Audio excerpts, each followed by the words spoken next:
Very good morning students. आज तैयार हो जाइए पूरी तरह से microbes in human welfare chapter को ग्रैब करने के लिए। जी हाँ, पूरी तरह से ग्रैब करने के लिए सारे टॉपिक्स यहाँ पर डिस्कस करेंगे, पूरा कॉन्सेप्चुअल अंडरस्टैंडिंग बनाएंगे line by line. See these organisms, that's why these are called microbes. Microbes means the organism that can be seen only by microscope. अब पहला प्रश्न ये उठता है कि माइक्रोब्स कहाँ कहाँ पाए जा सकते हैं, और इसका सीधा सा आंसर है where is the place there microbes do not present. Everywhere microbes सब जगह पाए जाते हैं, कोई ऐसी जगह नहीं है जहाँ पर माइक्रोब्स नहीं पाए जाते हैं। माइक्रोब्स गर्म से लेकर के गर्म स्थल में भी पाए जाते हैं जो कि 110 डिग्री से भी ज़्यादा गर्म हो, और ऐसे ठंडे स्थान पर भी पाए जाते हैं जहाँ पर बर्फ़ जम रही हो और भी ठंडा हो, बर्फ़ जमने से नीचे भी जहाँ पर तापमान हो। यही कुछ हमको समझा रहा है पहला para. Besides macroscopic plants and animals, microbes are the major components of biological system on the earth, right? तो पूरे सब अर्थ में सबसे ज़्यादा कंपोनेंट बायोलॉजिकल सिस्टम का क्या है? माइक्रोब्स है, यानी सूक्ष्मजीवी सबसे अधिक मात्रा में पाए जाते हैं। लेकिन रेंज की बात तो समझ में आ गई। अब क्वेश्चन ये उठता है कि ये माइक्रोब्स हैं कौन कौन से। जनरली हम समझते हैं कि जो सूक्ष्मदर्शी से देखे जा सकते हैं that can be seen only with the help of microscope, we see them microbes.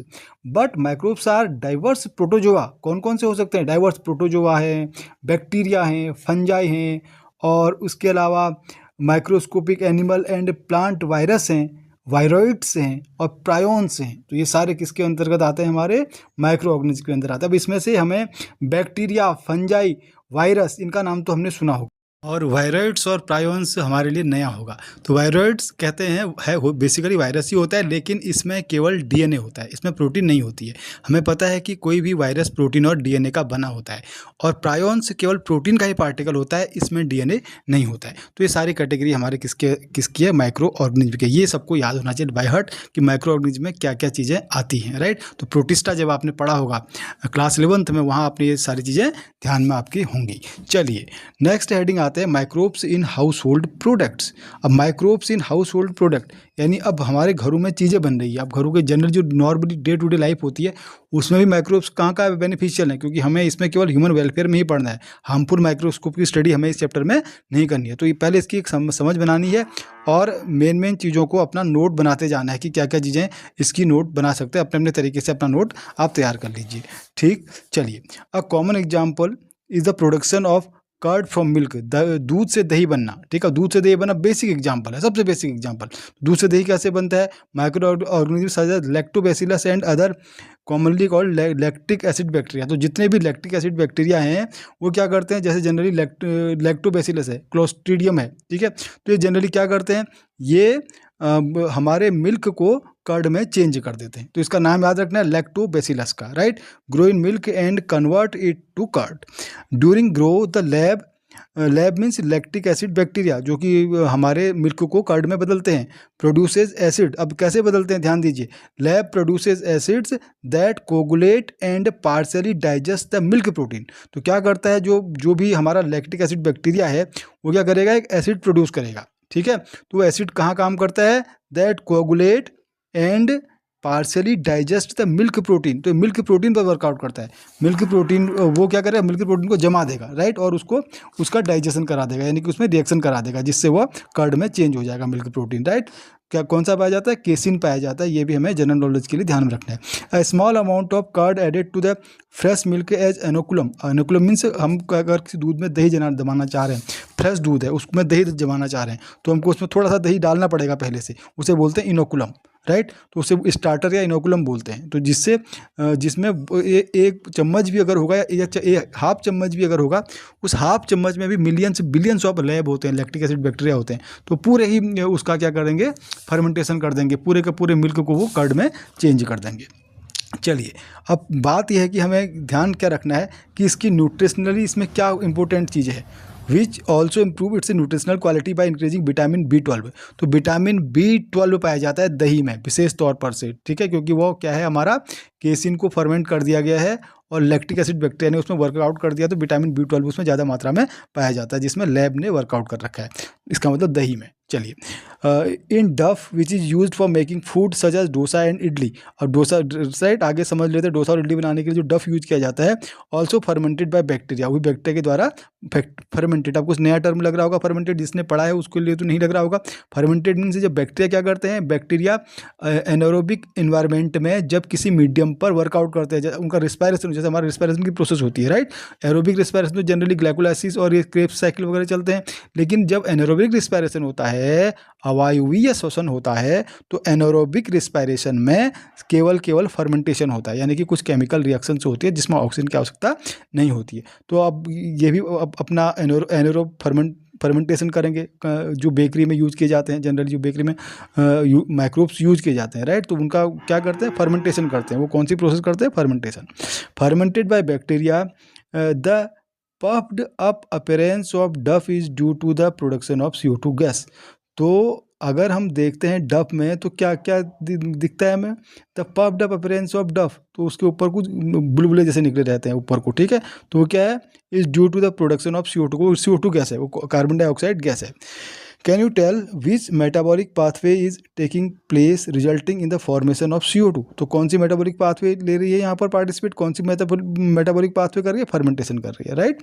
Similarly the dough which is used for making bread is fermented using baker's yeast Saccharomyces cerevisiae. तो और इसके अलावा सैक्रोमाइसिस सेरेविसी यानी east, जिसकी अभी हम बात कर रहे थे, तो बेकर ईस्ट, यानी कि वो क्या करता है, फर्मेंटेशन का कार्य करता है। A number of traditional drinks and foods are also made by fermentation by the microbes. Toddy's a traditional drink of some parts of southern India is made by fermenting. क्या क्या बनाते हैं, टोडीज, ट्रेडिशनल ड्रिंक है टोडी, ठीक है, कहाँ का, south India का। तो टोडी जो बनता है, किसका बनता है टोडी, फर्मेंटेशन क्या रहता है राइट, किसका, पाम का। तो माइक्रोब्स ये हमें ध्यान में रखना है, ये सारे पॉइंट हमारे लिए इंपॉर्टेंट है।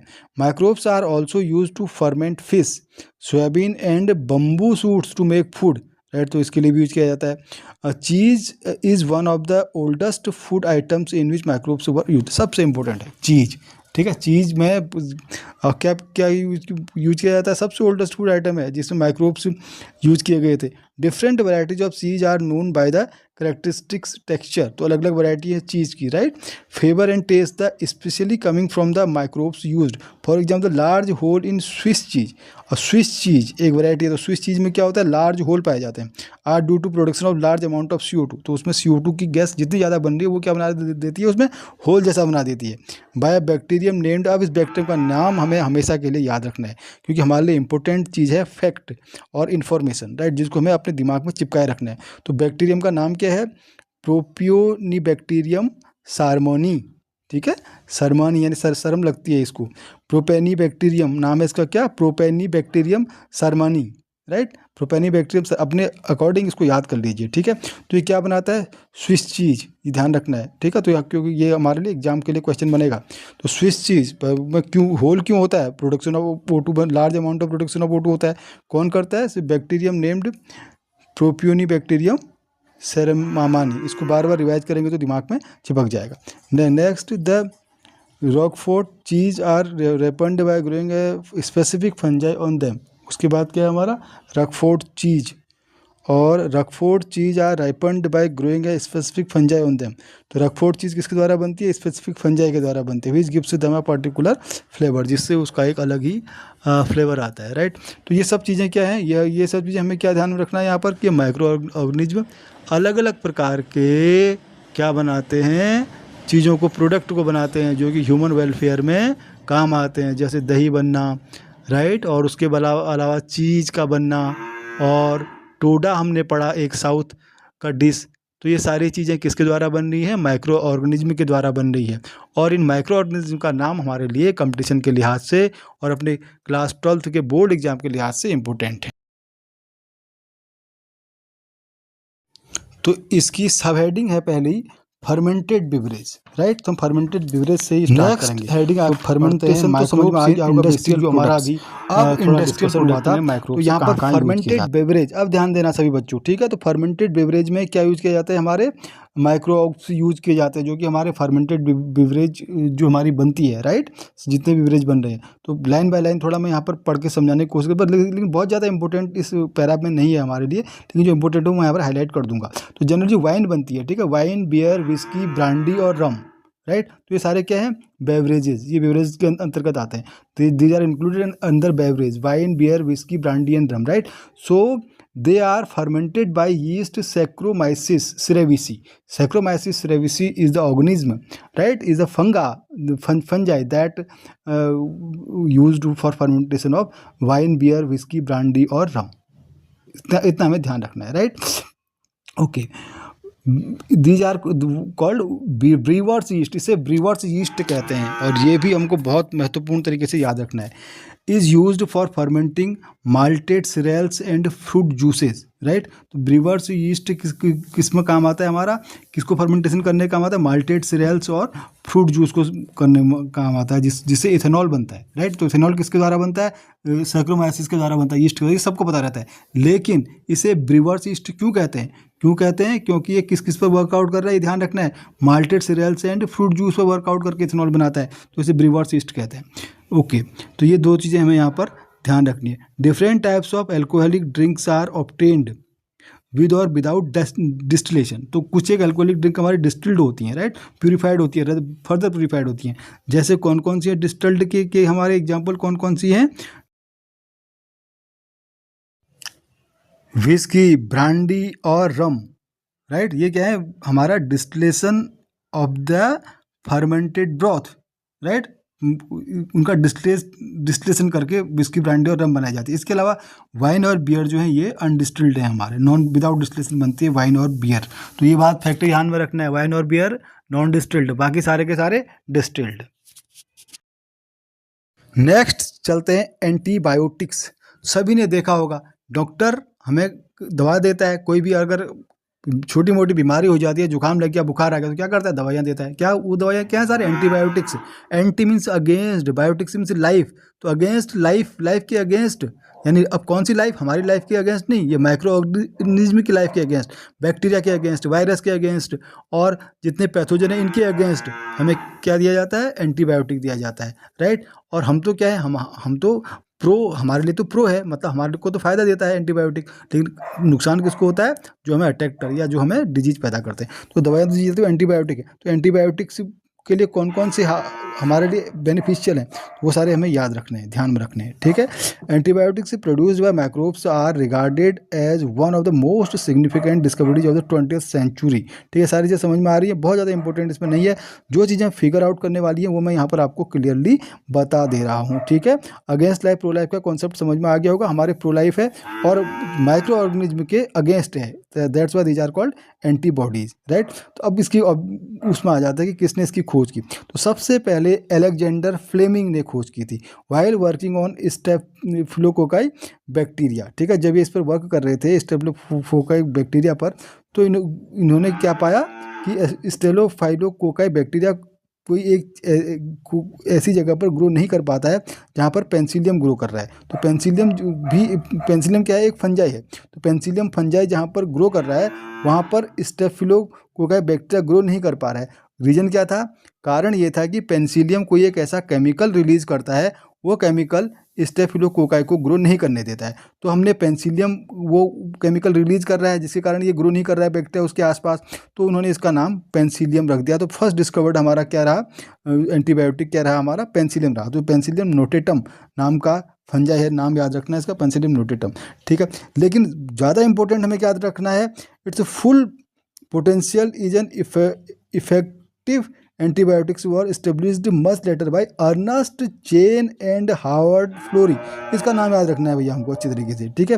अर्नस्ट चेन और हार्वर्ड फ्लोरी का नाम अच्छी तरह से हमें बाय हार्ट लर्न कर लेना है, क्योंकि इनको ही नोबेल प्राइज भी मिला है इसी संदर्भ में, ठीक है। 1945 में इनको नोबेल प्राइज मिला था, ठीक है। It was extensively use treat American soldiers wounded in world war second. World war second में जो अमेरिकन सोल्जर को वो घायल हो गए थे, चोट लग गई थी, तो उन पर इन्होंने इसका एक्सपेरिमेंट किया, तो बहुत लोगों की जान इन्होंने बचाई थी उस समय, तो इनको फिर नोबेल प्राइज ही मिला। तो नाम याद रहेगा हमेशा के लिए, याद रखना नाम इनका, क्या क्या नाम है इनका, Ernest Chain and Howard Florey. कल ऐसा ना हो कि कल कोई अगर लाइव क्लास हो और वहाँ पर पूछा जाए तो वहाँ पर आप ये कहें कि सर हमको नाम याद नहीं है, तो ध्यान रखना है पूरा नाम अच्छी तरीके से, राइट। चलिए, okay. After penicillium other antibiotics were also purified from other microbes, ठीक है। लेकिन उसके बाद तो फिर कई सारे बन गए, सारे एंटीबायोटिक बन गए, लेकिन शुरुआत जिसने पहला कदम जो उठाया था वो हमारे लिए महत्वपूर्ण है।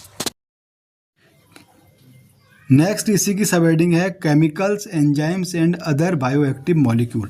तो ये भी क्या है, केमिकल, एंजाइम और अदर बायोएक्टिव मॉलिक्यूल।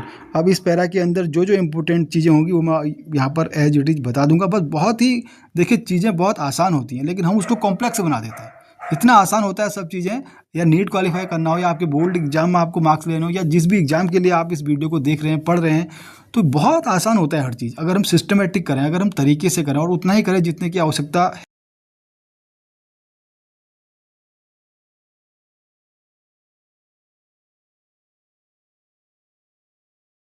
ओके, तो जैसे फंगजाई है एस्परजिलस नेगार, इससे प्राप्त होता है सिट्रिक एसिड। उसी प्रकार एसिटोबैक्टर एसिटाई एक बैक्टीरियम है जिससे एसिटिक एसिड प्राप्त होता है। क्लोस्ट्रीडियम ब्यूटिलियम से क्या हमें प्राप्त होता है, ब्यूट्रिक एसिड। लैक्टोबैसिलस से lactic acid.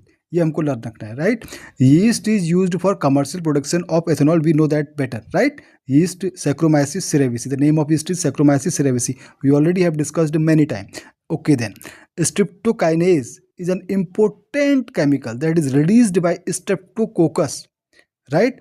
It is modified by genetic engineering, is used as clot buster.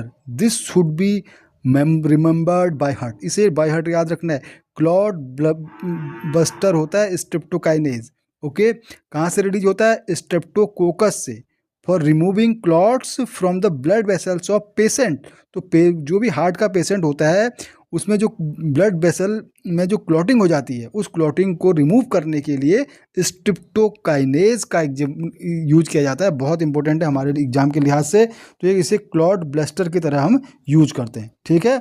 तो इसे myocardial infection leading to heart attack, तो अगर वो रिमूव नहीं होगा तो हार्ट अटैक पड़ सकता है, राइट। तो स्ट्रेप्टोकाइनेज हमारे लिए एक इंपॉर्टेंट फैक्ट है याद रखने के लिए। स्ट्रेप्टोकाइनेज कहाँ से रिलीज होता है, स्ट्रेप्टोकाइनेज रिलीज्ड बाय स्ट्रेप्टोकोकस से, right, okay. Then another bioactive molecule cyclosporin A, this is also important. इन दोनों चीज़ों को हमें ध्यान रखना है। Cyclosporin A that is used as a immunosuppressive agent in organ transplant patient. अब जब किसी भी पेशेंट में ट्रांसप्लांट किया जाता है, ट्रांसप्लांट मीन्स सभी लोग जानते हैं कि ट्रांसप्लांट कोई ऑर्गन उसका चेंज किया जाता है, ऑर्गन को उसमें किडनी खराब हो गई या कोई और ऑर्गन उसका खराब हो गया तो उस ऑर्गन को बदला जाता है, राइट। तो जब ट्रांसप्लांटेशन किया जाता है किसी दूसरे किडनी को लेकर के, दूसरे ऑर्गन से लेकर के उसको उसमें डाला जाता है, तो वहाँ पर सबसे पहले हमारी बॉडी उसको चेक करती है, टेस्ट करती है कि क्या ये मेरे लिए फिट है या मेरा ही है, कहीं फॉरेन है तो उसको नेग्लेक्ट भी कर सकती है, ठीक है। तो सबसे पहले ये चेक किसके द्वारा किया जाता है, साइक्लोप्रोपिन ए के द्वारा, ठीक है। Is produced by the fungus Trichoderma polysporum, इसका नाम याद रखना है। Statin produced by the yeast Monascus purpureus have been commercialised as blood cholesterol lowering agent. बहुत इंपॉर्टेंट, बहुत बहुत बहुत इंपॉर्टेंट है। स्टेटिन, राइट, ध्यान रखना, स्टेटिन लर्न कर लेना। Statin produced by the yeast, ठीक है। उस यीस्ट का नाम क्या है, मोनोस्कस परपुरियस। यीस्ट भी कितने टाइप के होते हैं, ठीक है। अभी सैक्रोमाइसिस सेरेविसी हमने पढ़ा था, वो हमारा इथेनॉल प्रोडक्शन के काम आता है। The name of this yeast is Monascus purpureus, ठीक है। मोनस्कस परपुरेस किसके काम आता है, स्टेटिन बनाने के काम आता है, स्टेटिन प्रोडक्शन के काम आता है, ठीक है, जो कि ब्लड कोलेस्ट्रॉल को लोअर कर, राइट। तो ये हमारे लिए बहुत बहुत इंपॉर्टेंट बन जाता है स्टेटिन, ठीक है। तो ये क्या करता है, जो एंजाइम हमारी बॉडी में कोलेस्ट्रॉल का लेवल बढ़ा रहा है उस एंजाइम को नहीं बनाने देता है, बल्कि अपने प्रोडक्शन कर देता है किसी केमिकल का, जिससे कि उसका इनहिबिशन हो जाए, उसका प्रोडक्शन न हो पाए। तो इससे हमारे बॉडी में लेवल मेंटेन रहता है कोलेस्ट्रॉल का, और लेवल कम हो जाता है। Okay, next heading microbes in sewage treatment. Sewage तो सबको ही पता होगा भैया, सीवेज किसे कहते हैं, व्हाट इज सीवेज। सीवेज है क्या, सीवेज यानी वाहित मल, जो भी हमारे आसपास से इंडस्ट्री से या हमारे घरों से जो हमारा सीवर लाइन में बहता हुआ बहती हुई गंदगी होती है, सारे के सारे क्या कहलाते हैं, सीवेज, राइट। अब उस सीवेज को हम ट्रीटमेंट कैसे करें, उसके ट्रीटमेंट से हमारे क्या क्वेश्चन बनेंगे, उसका कंसेप्चुअली भी समझना है और अपने एग्जाम के लिहाज से भी समझना है, ठीक है। तो अब यानी कि उसका हम यूज़ कैसे करें, it is called sewage treatment. उसको दोबारा से रीयूज़ कर दिया जाए उसको, ताकि क्योंकि अगर नदी में जाएगा तो नदी में केमिकल फैलाएगा, तो केमिकल से वहाँ रहने वाले ऑर्गेनिज्म को नुकसान हो जाएगा।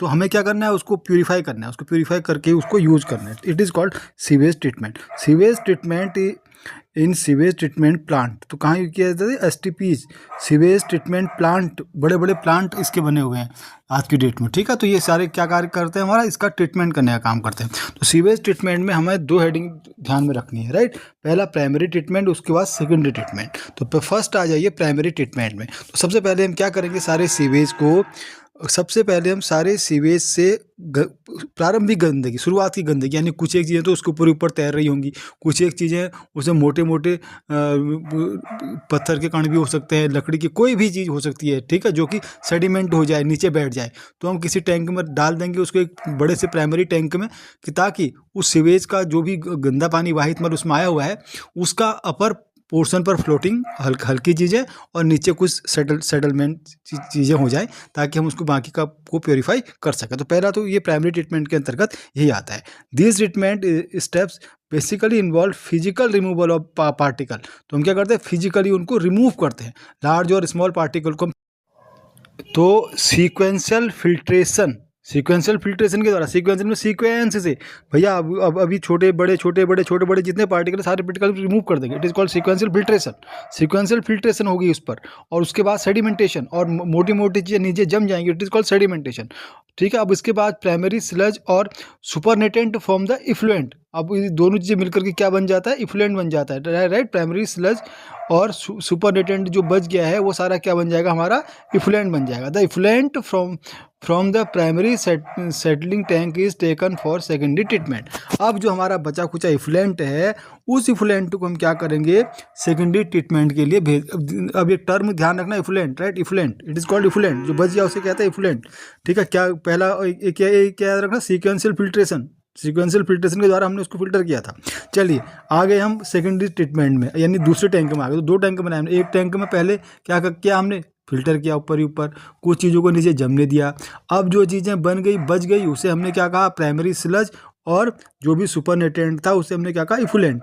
तो वो इफ्लुएंट को हम सेकेंडरी ट्रीटमेंट प्लांट में भेज देते हैं। अब वहाँ क्या करना है, the primary effluent is pass into large aeration tank. बड़े बड़े एरेशन टैंक होते हैं, जिसमें क्या होता है, हवा भी जाने का प्रबंध रहता है, सारी प्रबंध उसमें रहते हैं। Where it is constantly agitated mechanically and air is pumped into it. तो वहाँ उसका क्या कहता है, मिक्सअप किया जाता है उसको। This allow vigorous growth of useful aerobic microbes into flocs. तो अब इसमें बड़े बड़े सूक्ष्म जीवी इसमें बड़े बड़ी वृद्धि कर देते हैं, छोटे छोटे सूक्ष्म जीवी बहुत मात्रा में वृद्धि कर देते हैं, इसे बोलते हैं फ्लॉक्स। उनके फ्लॉक बन जाते हैं उसमें, ठीक है। तो कहाँ हैं हम अभी, सेकेंडरी टैंक में।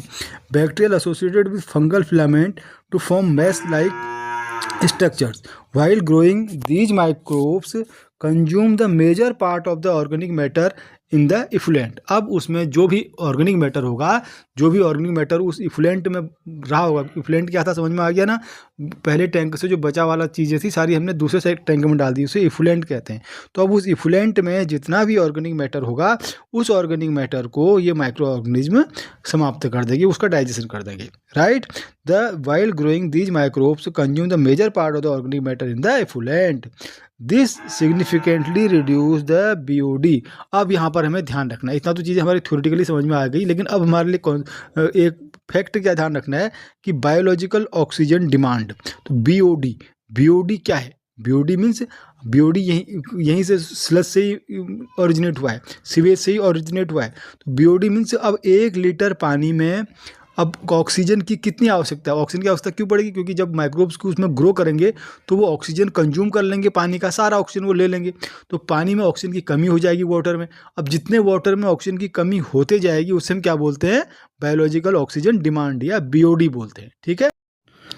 BOD refers to the amount of the oxygen that would be consumed if all the organic matter in 1 liter of water were oxidized by bacteria. तो हम किसके टर्म में BOD की बात करते हैं, 1 लीटर पानी के टर्म में बात करते हैं कि 1 लीटर पानी में जितना भी बैक्टीरिया हमने डाला है, तो जितना भी ऑर्गेनिक मैटर को वो कंज्यूम करेगा उसके लिए कितने ऑक्सीजन की आवश्यकता होगी, उसे हम बोलते हैं बायोलॉजिकल या बायोकेमिकल ऑक्सीजन डिमांड, राइट। तो इनडायरेक्टली हम कह सकते हैं कि BOD is a measure of the organic matter present in the water, यानी कि पानी में कितना ऑर्गेनिक मैटर है इसको कौन हमारा रिप्रेजेंट करता है, BOD रिप्रेजेंट करता है। क्यों, क्योंकि अगर ज़्यादा ऑर्गेनिक मैटर होगा तो उसकी ऑक्सीजन डिमांड ज़्यादा होगी, तो कम होगी, धीरे धीरे कम होनी चाहिए। प्योर वाटर की कम होती है, प्योर वाटर की क्या हो जाएगी, कम होती जाएगी। हम कॉमन सेंस से लगा देते हैं, the greater the BOD of waste water more it is polluted, right. ये हम जनरल अपना सेंस से लगा सकते हैं। चलिए, तो अब यहाँ तक हम पहुँच गए, तो सेकेंडरी टैंक में पहुँच गए हम। अब कहाँ ले जाना है हमने, सेकेंडरी टैंक से क्या करना है, माइक्रोब्स की ग्रोथ हो गई उसमें बहुत ज़्यादा, ठीक है। अब क्या करना है, once the BOD of sewage or wastewater is reduced significantly, the effluent is then passed into a settling tank where the bacterial flocks are allowed to sediment। अब जितने बैक्टीरिया की ग्रोथ होगी उन बैक्टीरिया को हम बैठने के लिए दूसरे टैंक में डाल देते हैं, राइट। तो एक और टैंक हमने यहाँ पर यूज किया, this sediment is called activated sludge. अब जो यहाँ पर बच गया, जो नीचे नीचे जो बैक्टीरिया की सेडिमेंट हो गए, नीचे नीचे तह पर आ गए हैं, it is called activated sludge. अब ये हमारा एक्टिवेटेड स्लज बन गया। अब इस एक्टिवेटेड स्लज से हम क्या करेंगे, इसको दोबारा रीयूज़ कर सकते हैं कि कहीं पर अगर दोबारा से हमें सीवेज मिलेगा, दोबारा से सीवेज को हम प्यूरिफाई करने के लिए आगे भेजेंगे, तो वहाँ पर जहाँ पर बैक्टीरिया की अवस्था होगी वहाँ पर थोड़ा इनोकुलम के तौर पर, यहाँ पर स्टार्टर के तौर पर यूज़ कर सकते हैं। दूसरा हम इसको कहाँ यूज़ कर सकते हैं, दूसरा हम इसको यूज़ कर सकते हैं, इसको एनारोबिक स्लज डाइजेस्टर में डाल सकते हैं, ठीक है। The remaining major part of the sludge is pumped into large tank called anaerobic sludge digester. तो बड़े बड़े टैंकों में उस स्लज को डाला जाता है। Here other kinds of bacteria which grow anaerobically digest the bacteria and the fungi in the sludge. तो यहाँ कुछ एक और बैक्टीरिया की ग्रोथ कराई जाती है जो कि एनारोबिक होते हैं, यानी कि उनमें उनको ऑक्सीजन की आवश्यकता नहीं होती है। तो यहाँ पर एनारोबिक बैक्टीरिया की ग्रोथ करा के हम क्या कर देते हैं, यहाँ पर बचा खोचा जो भी है उसको और प्यूरिफाई किया जाता है। किसके द्वारा किया जाता है, यहाँ पर एनारोबिक स्लज डाइजेस्टर में डाल करके, किसके द्वारा, एनारोबिक बैक्टीरिया के द्वारा ये यहाँ पर किया जाता है सारा का सारा काम, ठीक है। चलिए, अब इम्पोर्टेंट चीज़ हमारे लिए आई कि bacteria produce a mixture of gases such as methane, hydrogen sulphide and carbon dioxide. तो ये सारी गैसेज बैक्टीरिया वहाँ पर बनाता है। दीज गैसेज फॉर्म बायोगैस, इन्हीं को हम क्या बोलते हैं, बायोगैस कहते हैं, राइट। तो मीथेन, हाइड्रोजन सल्फाइड और कार्बन डाइऑक्साइड जो बनाई जा रही है, कब, जब हम क्या कर रहे हैं, उसको एनारोबिक बैक्टीरिया में डाल रहे हैं स्लज को, इसे हम क्या कह रहे हैं, इसे हम कह रहे हैं बायोगैस। ओके, बायोगैस क्या है समझ में आ गया होगा आप, ठीक है। तो बायोगैस हम जानते हैं, जनरली सभी लोग आज की डेट में अवेयर है कि बायोगैस क्या है, मीथेन प्रोडक्शन होता है या गोबर गैस, ये सारी चीज़ हमने सुनी है। लेकिन हमें बायोलॉजी का स्टूडेंट होने के नाते और अपने एग्जाम के लिहाज से इसको और इफिशिएंटली स्टडी करना है। The effluent from the secondary treatment plant is generally released into natural water body like river and stream. अब हम इस पानी को रिवर और स्ट्रीम में डाल सकते हैं, अभी तक हम नहीं डाल सकते थे। क्यों नहीं डाल सकते थे, क्योंकि इसमें कई सारी इम्प्योरिटीज़ थी और ये इम्प्योरिटीज़ हमारे वाटर को भी पोल्यूट कर देती और वहाँ रहने वाले जितने ऑर्गेनिज्म हैं उनको भी खतरा था, right. You can appreciate how microbes play a major role in treating millions of waste water everyday across the globe. ये सारी चीज़ें से ज़्यादा हमें कॉन्सेप्चुअल जितना हमें लेना है उतना हम ले चुके हैं, राइट। तो अभी इंपॉर्टेंट चीज़ हमें क्या ध्यान रखने की, गंगा एक्शन प्लान और यमुना एक्शन प्लान, ये आपने बहुत सुना होगा, Ganga action plan and Yamuna action plan, ठीक है। तो ये सारे 1980 और 1985 में ये इम्प्लीमेंट हुआ था। 1980 में आइडिया आया था इसका, गंगा एक्शन प्लान का। तो अब और उसके बाद यमुना एक्शन प्लान। तो ये सारी चीज़ें क्या इन्हीं चीज़ों पर जोर दे रही है कि सीवेज को हम ट्रीट करें, सीवेज ट्रीटमेंट किया जाए। Okay, next heading, microbes in production of biogas. Biogas में माइक्रोब्स कहाँ पर यूज़ किए जाते हैं, बायोगैस तो समझ में आ गई, ठीक है। मीथेन जो भी एनारोबिक बैक्टीरिया के द्वारा गैस रिलीज़ की जाती है उसे बायोगैस कहते हैं, ये हमारे समझ में आ गई। और बायोगैस हमारे बहुत से जनरल काम करती है, जो हमारी जनरल सी जो एलपीजी करती है वो सारे काम हमारे बायोगैस कर सकती है। ठीक है, तो बायोगैस ये तो हमें पता ही है कि नेचर फ्रेंडली होती है, इको फ्रेंडली होती है, राइट। तो हमारे लिए ये बेनिफिशियल है, तो इसी को ज़्यादा बढ़ावा देना हमारे लिए फ़ायदेमंद है। सस्टेनेबल डेवलपमेंट के लिहाज से भी ये हमारे लिए फ़ायदेमंद है, राइट। चलिए, तो जो जो बैक्टीरिया हमारे बायोगैस प्रोडक्शन में फ़ायदा देते हैं, जिनसे बायोगैस प्रोडक्शन होता है, उन्हें बोलते हैं मिथेनोजेंस, राइट। तो हमारे एग्जाम के लिहाज से इंपॉर्टेंट है मिथेनोजन। तो मिथेनोजन क्या है? ऐसे बैक्टीरिया जो कि बायोगैस प्रोडक्शन में हेल्पफुल होते हैं, राइट। ओके, ठीक है। तो ये सारे क्या है? Anaerobic sludge. अभी जो हमने स्टडी की थी, अभी हमने स्टडी किया था सीवेज ट्रीटमेंट, तो वहाँ पर एनारोबिक स्लज जब हमारा बन गया था, जो बचा खुचा चीज़ था, उस पर जो एनारोबिक बैक्टीरिया आए थे, तो उन्होंने एनारोबिक स्लज बना दिया था। ठीक है, तो उसमें मोस्टली जो मिथेनोजन हैं, कौन कौन से हैं? मिथेनोबैक्टीरियम, उसका नाम भी क्या है? मिथेनोबैक्टीरियम। ये हमें ध्यान रखना है, मिथेनोबैक्टीरियम। ठीक है, फाउंड किस में पाया जाता है? स्लज में। क्या काम करता है? ये क्या है? मिथेनोजन है। और क्या कार्य करता है? इसका वर्क क्या है कि ये बायोगैस डेवलपमेंट, बायोगैस के निर्माण में अपना योगदान देता है। These bacteria are also present in the rumen, और rumen it is also present in rumen we know that what is rumen inside the cow, right, stomach of cattle. जो भी कैटल के स्टोमक में रूमेन होता है, right, तो वहाँ पर सेलुलोज का डाइजेशन होते रहता है। A lot of cellulose material present in the food of the cattle is also present in the Roman. In Roman these bacteria help in the breakdown of cellulose and play an important role in the nutrition of the cattle। तो ठीक है, यहाँ पर cellulose के breakdown में bacteria बहुत महत्वपूर्ण योगदान देते हैं, राइट। तो मैंने आपको बताया कि मैं लाइन बाय लाइन ही बताते जाऊँगा और इंपॉर्टेंट चीज़ों को डिस्कस करते जाऊँगा यहाँ पर, लेकिन छूटेगा कुछ भी नहीं, जो भी होगा इसमें ऐड ही होगा। दस the excreta of cattle commonly called gobar is rich in these bacteria. Dung can be used for generation of biogas commonly called गोबर गैस। तो ठीक है, तो काउ डंग भी यूज़ किया जाता है हमारा गोबर गैस बनाने के लिए, ये हमें ध्यान रखना। The biogas plant consist of concrete tank. अब ध्यान रखना है हमें, इंपॉर्टेंट चीज़ क्या लिखना है बायोगैस प्लांट में, क्या क्या तो बैक्टीरिया कौन यूज़ किया जाता है? तो हम लिख लेंगे मेथोजन यूज़ किया जाता है, मेथोजन में मिथेनोबैक्टीरियम यूज़ किया जाता है। ठीक है, बायोगैस क्या है? प्रोडक्शन है, एनारोबिक प्रोडक्शन है। लेकिन अब इंपॉर्टेंट चीज़ हमारे लिहाज से है कि क्या होता है बायोगैस प्लांट, वर्क कैसे करता है, तो इसको ध्यान से समझते हैं। The biogas plant consist of है कंक्रीट टैंक, एक बड़ा सा टैंक होता है 10 से 15 feet deep, in which bio waste are collected and a slurry of dung is fed, और जिसमें बायोगैस कलेक्ट की जाती है, राइट। और इससे जो बचा खुचा माल होता है, जिसे हम स्लरी बोलते हैं, वो स्लरी फिर हमारे खेतों में फर्टिलाइजर के काम भी आती है। अ floating cover is placed over the slurry which keeps on rising as the gas is produced in the tank due to the microbial activity। अब इसके अंदर हमने माइक्रोब्स डाल दिए, तो माइक्रोबियल एक्टिविटी से इसमें कुछ गैस बनेगी। तो जो गैस बन रही है, इसके निकालने के लिए भी इसमें एक यंत्र लगा रहता है जिससे गैस बाहर निकलती है, right. The biogas plant has an outlet, तो यहीं से गैस हमारी बाहर निकलती है, which is connected to a pipe to supply biogas to nearby house. तो जिससे हम बायोगैस को अपने आसपास के घरों को भी सप्लाई कर सकते हैं, राइट। तो ये चीज़ें इसमें हमें ध्यान रखना है कि जो इसका जो फॉर्मेशन है, ठीक है, CH4 प्लस CO2, जो ये टैंक है, टैंक में हमारा CH4 CO2 गैस बन रही है, ठीक है, तो ये आउटलेट के द्वारा बाहर जा रही है। और डंग और वाटर इसमें एक एरिया होती है डंग और वाटर डालने के लिए, और एक एरिया होती है बचा खुचा जो हमारा रह गया है गैस निकलने के बाद, उस सारी चीज़ों को कलेक्ट करने के लिए एक दूसरा टैंक जैसा बना होता है जिसे बोलते हैं स्लज। ठीक है, तो ये डायग्राम हमको याद रखना है, नीचे इसका डाइजेस्टर लगा होता है। IARI Indian agriculture research institute and KVIC khadi and village industries commission, ये दो इंस्टीट्यूट हैं जो कि इंडिया में बायोगैस को प्रमोट कर रहे हैं। Next heading is microbes as bio control agent, यानी माइक्रोब्स जितने सूक्ष्म जीवी हैं, ये बायो कंट्रोल एजेंट के भी काम आते हैं। तो उन्हें क्या बोलते हैं?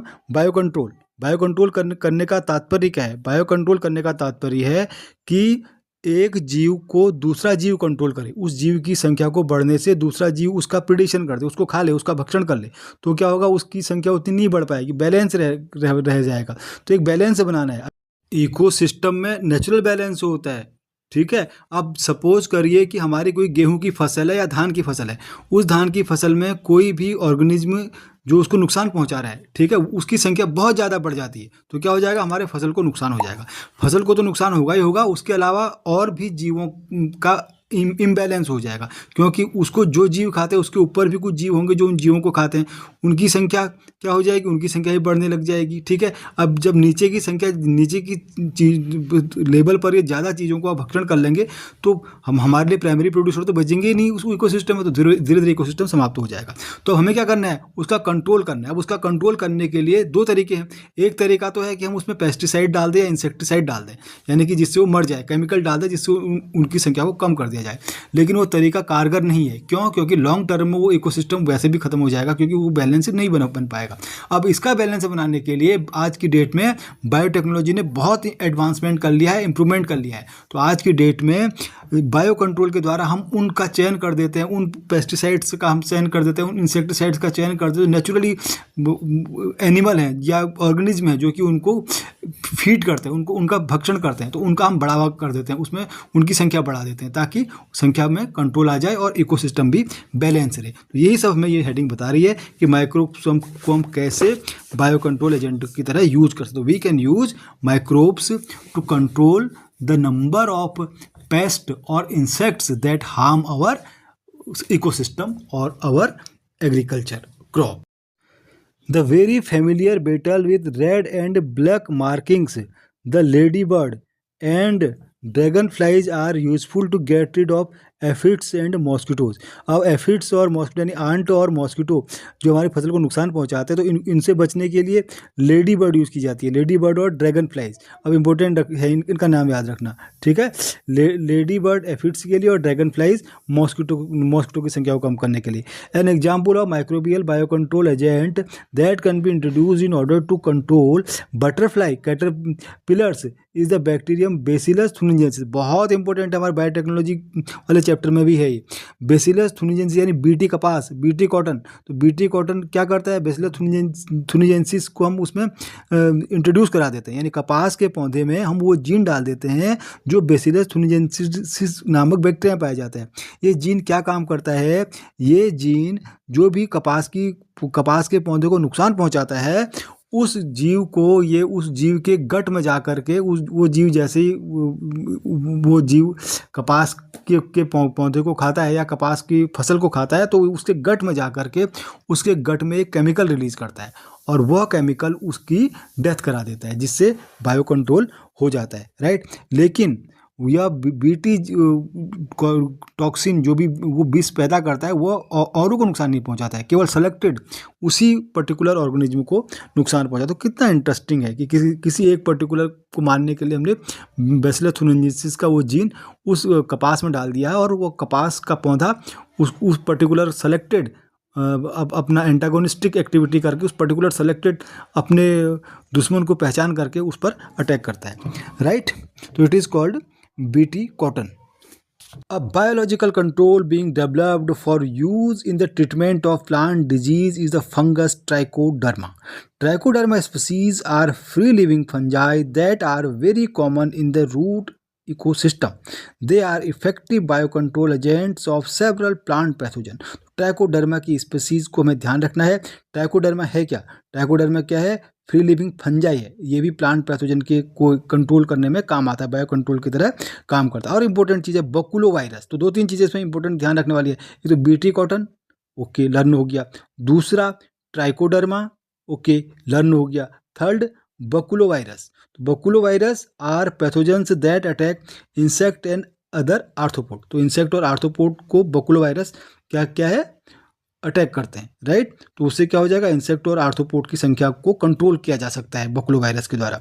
The majority of baculovirus used at biological control agents are the genus.